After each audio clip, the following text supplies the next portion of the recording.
이 영상에서는 리스트, 투플, 사전, 세트에 대해서 배워보겠습니다. 파이썬은 이 네 가지의 자료 구조를 제공합니다.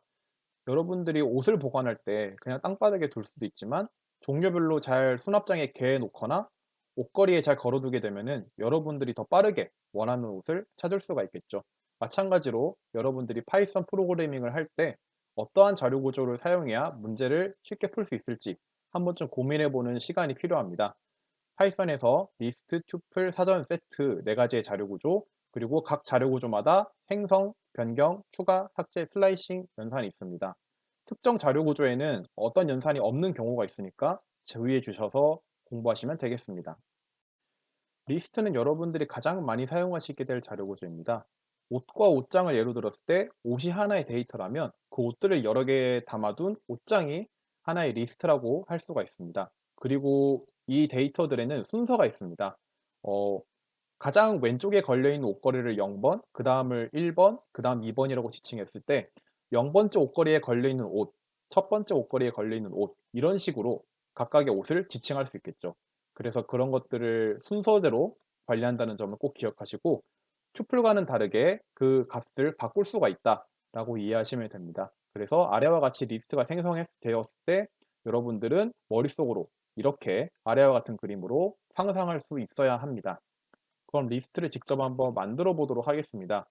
리스트를 만드는 법은 리스트 이름을 왼쪽에 써주시고 는을 써주신 다음에 대괄호를 넣어주시고 각 원소를 컴마로 구분하셔서 생성해 주시면 됩니다.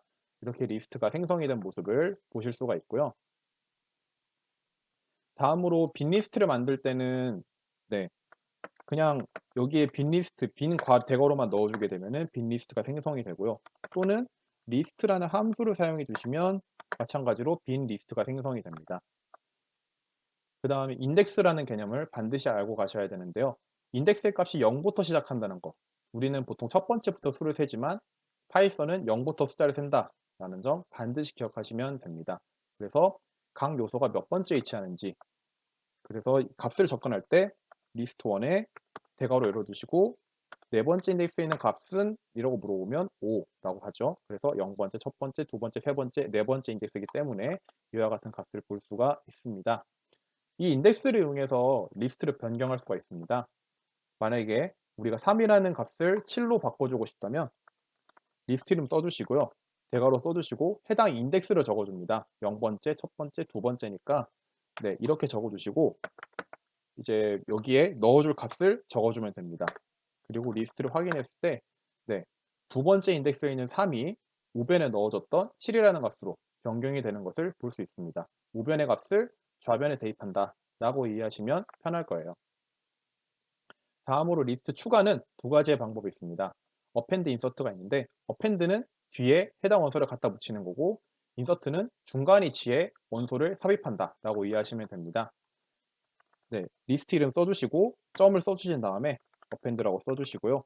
여기 안에 추가할 원소 이름을 원소를 넣어주시게 되면은 네, 맨 뒤에 가서 새로운 그 우리가 추가하고자 하는 값이 추가된 것을 볼 수가 있죠. 이제 중간 위치에 놓고 싶을 때는 인서트라는 함수를 사용하는데요. 여기는 위치를 정해 주셔야 됩니다. 예를 들어서 여기 위치에 이제 8이라는 값을 삽입하고 싶을 때는 해당 인덱스를 적어줍니다. 0번째, 첫 번째, 두 번째 위치에 8이라는 값을 넣어주겠다라고 파이썬에 얘기를 해주면 이제 두 번째 인덱스에 8이라는 값을 집어넣고 뒤에 있는 값은 하나씩 밀어서 이와 같은 리스트가 만들어지는 걸 보실 수가 있습니다. 다음으로는 리스트 삭제인데요. 삭제도 인덱스를 이용한 del이라는 함수와 그 값을 찾아서 삭제하는 remove라는 함수가 있습니다. 네, 우리가 뭐 여기에 있는 2라는 값을 삭제하고 싶을 때는 del이라고 써주고요. 그 다음에 list 1 이름을 써준 다음에 인덱스 쓰듯이 대괄호 열어두시고 해당 인덱스를 적어주시면 됩니다. 0번째, 첫 번째니까요. 그래서 리스트를 확인해 보시면은 이 값이 2라는 인덱스 첫 번째에 있던 값이 지워지고 뒤에 있는 값들은 하나씩 땡겨온 거를 볼 수가 있습니다. del이라는 함수는 append, insert 그리고 remove 함수와 용법이 다르니까 헷갈리지 않도록 주의하시면 되겠습니다. 마찬가지로 4라는 값을 지우고 싶을 때는 네, append처럼 똑같이 써줍니다. list1.remove 하고 괄호 열어주시고 해당 값을 적어주시면은 리스트1 값을 봤을 때 4라는 값이 지워지고 뒤에 있는 것들이 한 칸씩 땡겨온 것을 확인하실 수 있습니다. 마지막으로 리스트 슬라이싱인데요. 슬라이싱이라는 거는 전체 리스트 중에 특정 부분만 우리가 갖다 쓰겠다라고 이해하시면 됩니다. 그래서 이 A, B라는 구간을 잘 이해하셔야 되는데요. 이 구간은 A 이상 B 미만의 인덱스에 포함하는 원소들을 가져다가 쓰겠다라고 이해하시면 됩니다. 현재 지금 이렇게 리스트가 구성되어 있는데 8, 7, 5만 갖다 쓰고 싶을 때는 리스트1을 써주시고 인덱스 대괄호 열어두시고 시작 인덱스, 네, 0번째 첫 번째니까. 그리고 두 번째, 세 번째, 네 번째를 적어주셔야 됩니다. 1 이상 4 미만이니까 세 번째 인덱스까지 쓰고 싶으면은 4 앞에 것까지 쓰겠다라고 이렇게 이해를 하시면 됩니다. 네, 이렇게 875 나오게 되죠. 그리고 슬라이싱 할 때는 네, 이런 식으로 여러분들이 앞에를 생략해 주게 되면은 그냥 0부터 3까지 0 이상 3 미만의 인덱스구나 라고 파이썬이 자동으로 인식을 합니다. 마찬가지로 이렇게 끝을 생략해 주면은 자동으로 끝까지 슬라이싱 할 수가 있습니다. 이 점 참고하시면 될 것 같아요. 다음으로 투플입니다. 투플은 리스트랑 다 똑같고요. 두 가지만 달라요. 이제 대괄호 대신 소괄호를 사용한다는 것과 데이터의 변경, 추가, 삭제가 되지 않는다 라고 이해하시면 됩니다. 그래서 투플 만들 때도 리스트랑 똑같고요. 뭐 괄호를 생략해도 되고 원소가 하나일 때는 콤마를 붙여줘야 된다. 뭐 이런 것들이 차이입니다. 튜플은 속도가 빠르지만 여러분들은 속도를 고려할 필요가 거의 없기 때문에 리스트 사용하시면 됩니다. 튜플을 유용하게 쓸 수 있는 경우는 네, 여러 개의 변수에 값을 할당할 때 이렇게 한 줄 한 줄씩 치는 게 아니라 이렇게 튜플 안에 변수들을 묶어줘서 이런 식으로 변수를 할당할 수가 있습니다. 그래서 x값, y값, z값 이렇게 우변을 좌변에 대입한다. 이렇게 생각을 해보면 네, 다중할당을 되는 것을 여러분들이 이해하실 수가 있습니다. 그래서 튜플을 하나 만들어 보겠습니다. 튜플을 만들 때는 리스트랑 똑같이 네, 대신 소괄호로 써줘야 된다는 것만 주의해 주시면 되고 인덱스를 이용해서 값을 변경하는 것도 안 되고요. 특정 원소의 값을 이제 삭제하는 것도 안 되고 네, 값을 추가하는 것도 이렇게 빨간색으로 에러가 뜨면서 실행이 되지 않습니다. 그래서 데이터의 변경, 수정, 삭제가 불가능한 리스트다 라고 튜플을 이해하시면 됩니다. 인덱싱과 슬라이싱은 가능하고요. 그 방법은 리스트와 똑같기 때문에 생략하겠습니다. 다음으로 사전입니다. 사전은 키와 값이 한 쌍을 이룬다 라는 개념을 잘 이해하셔야 돼요. 예를 들어 키가 학번이고 밸류가 이름이라고 한다면 이름을 알기 위해서는 해당하는 학번을 먼저 찾고 옆에 있는 이름을 본다 라고 이해하시면 돼요. 즉 밸류를 알기 위해서는 키를 통해서 접근해야 된다 라고 이해하시면 됩니다. 사전을 직접 만들어 보도록 할게요. 사전은 사전 이름 써주고 눈 써주시고 중괄호를 써주셔야 됩니다. 그래서 키를 먼저 적어주시고요.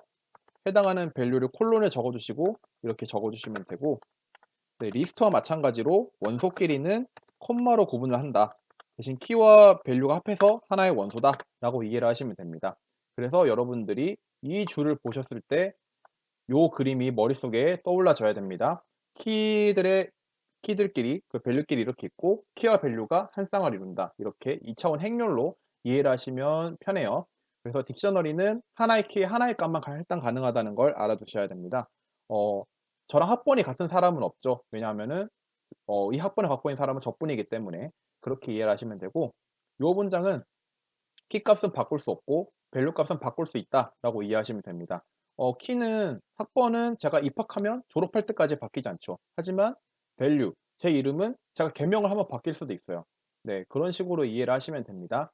이제 사전에서 이제 키들끼리, 밸류들끼리 갖고 오고 싶을 때는 함수를 써주는데요. 네, 딕셔너리 써주시고 키스라는 함수를 써주면 키들만 받을 수 있는데 요거를 리스트라는 함수 안에 넣어주면은 리스트로 이렇게 바꿔주거든요. 그래서 이렇게 리스트 키값만 있는 리스트를 이렇게 얻을 수 있고 밸류도 마찬가지로 네, values라는 함수를 써주게 되면은 이렇게 밸류만 있는 리스트를 따로 얻을 수가 있습니다. 네, 이제 사전을 원소 변경 한번 해볼게요. 그래서 변경할 때는 이렇게 사전 이름 써주시고 여기에 인덱스가 아니라 키 값이 들어가야 됩니다. 인덱스를 사용 안 하니까요. 그래서 바꾸고 싶은 원소의 키 값을 입력하시고 네, 바꿔줄 값을 네, 는 뒤에 입력해 주시면 됩니다. 그래서 확인해 보면은 애플 키의 레드라는 밸류가 그린이라는 밸류로 바뀐 걸 볼 수가 있죠. 이것랑 똑같이 해서 원소를 추가할 수가 있거든요. 이제 새로운 키를 여기 입력해 주시고 새로운 값 또한 이렇게 입력을 해주면 이제 키와 밸류가 한 쌍을 이루어서 새롭게 추가된 것을 볼 수가 있습니다. 즉 여러분들이 이런 형식의 문장을 봤을 때 만약 여기에 키가 이미 존재한다면 그 값을 바꿔주는 거고 만약에 키가 여기에 없다면 요 값이랑 키랑 쌍을 이뤄서 뒤에 넣어준다. 즉 변경과 추가를 동시에 뜻할 수 있는 문장이다. 그리고 잘 구별하셔야겠죠. 삭제 같은 경우는 네, del 함수를 사용하면 되는데요. 대신 마찬가지로 여기에 인덱스가 아니라 키 값이 들어가야 된다는 거 기억해 주시면 됩니다. 그래서 해당 키뿐만 아니라 그에 연결된 밸류까지 동시에 지워집니다. 함께 추가되고 함께 삭제된다. 그렇게 이해하시면 될 것 같아요. 네, 그래서 마지막으로 뭐 어떤 자료 구조든 여러분들이 그걸 싹 비워주고 싶으면은 .clear라고 써주게 되면은 네, 이렇게 빈 자료 구조를 얻을 수가 있습니다. 마지막 자료 구조 집합입니다. 집합은 중복을 허용하지 않는 점 딱 하나 기억해 두시면 됩니다. 그래서 집합은 네, 중괄호를 표현하는데 콜론이 없으면 집합이겠죠. 그래서 집합을 한번 직접 만들어 보겠습니다. 네, 집합을 만들 때는 집합 이름 써주시고요. set이라는 함수를 써주셔야 됩니다. 그리고 이 함수 안에 리스트를 적어주시게 되면은 set이라는 함수가 저걸 집합으로 바꿔주거든요. 그래서 s1 이렇게 만들 수 있고요. 다른 집합도 한번 만들어 볼게요. 다른 집합은 3, 4, 5, 6, 7로 만들어 보겠습니다. 네, 이렇게 하면은 네, 두 번째 집합이 만들어집니다. 그래서 교집합, 합집합, 차집합 한번 해볼게요. 교집합 같은 경우는 AND교 써줍니다. 그래서 영어로는 intersection이라고 합니다. S1, intersection, S2 이렇게 써주게 되면 교집합이고요. 합집합은 백스페이스 밑에 있는 원 표시를 Shift 키 누르면 이렇게 긴 세로 줄이 나와요. 이게 합집합 기호고요. 영어로는 union이라는 말을 씁니다. 이렇게 써주면 합집합 구할 수 있고요. 차집합은 네, 그냥 빼기 기호 정말 직관적으로 써주시면 되고 순서 중요하다는 거 당연히 알고 계시겠죠. 그래서 영어로는 네, difference라는 말을 써줍니다. 그래서 이렇게 교집합, 합집합, 차집합 영어 의미 잘 기억해 두시면 될 것 같아요. 네, 집합에 원소를 추가할 때는 두 가지가 있습니다. add와 update가 있는데요. add는 원소 하나, update는 원소 여러 개를 추가할 때입니다. 그래서 S1이라는 집합에 하나의 원소를 추가해 볼게요. 6이라는 원소를 추가해 보면 S1에 이제 1, 2, 3, 4, 5에 6이 하나 더 붙었죠. 이제 S2라는 집합에 이제 업데이트 여러 개의 원소를 동시에 이제 추가해 보겠습니다. 업데이트도 마찬가지로 이 안에 리스트 값이 들어가야 돼요. 그래서 네, 7, 8, 9라고 있는 리스트를 추가해서 S2를 확인해 보면은 원래 3, 4, 5, 6, 7인데 7, 8, 9를 추가하는데 7은 이미 있잖아요. 그래서 두 번 추가하지 않고 중복이 없다는 거. 그래서 8, 9만 이렇게 추가된 것을 볼 수가 있습니다. 이렇게 집합 추가 두 가지가 있고요.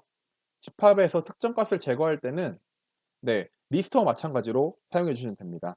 이제 S2에 이제 인덱스가 아니라 인덱스를 못 쓰기 때문에 5라는 값을 지우기 위해서 이렇게 입력을 해줬어요.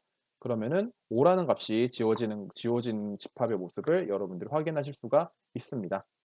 리스트와 튜플은 순서가 있기 때문에 번호를 붙여서 인덱스를 사용할 수가 있고요. 사전과 세트는 순서가 없어서 인덱스를 사용할 수 없다는 점 꼭 기억해 두시고 생성, 변경, 추가, 삭제, 슬라이싱 이 5가지 연산 각 자료 구조에서 어떻게 하는지 한번 자료 보시면서 잘 복습해 보시면 될 것 같아요. 이상으로 리스트, 튜플, 사전 세트 자료 구조 설명 마치겠습니다.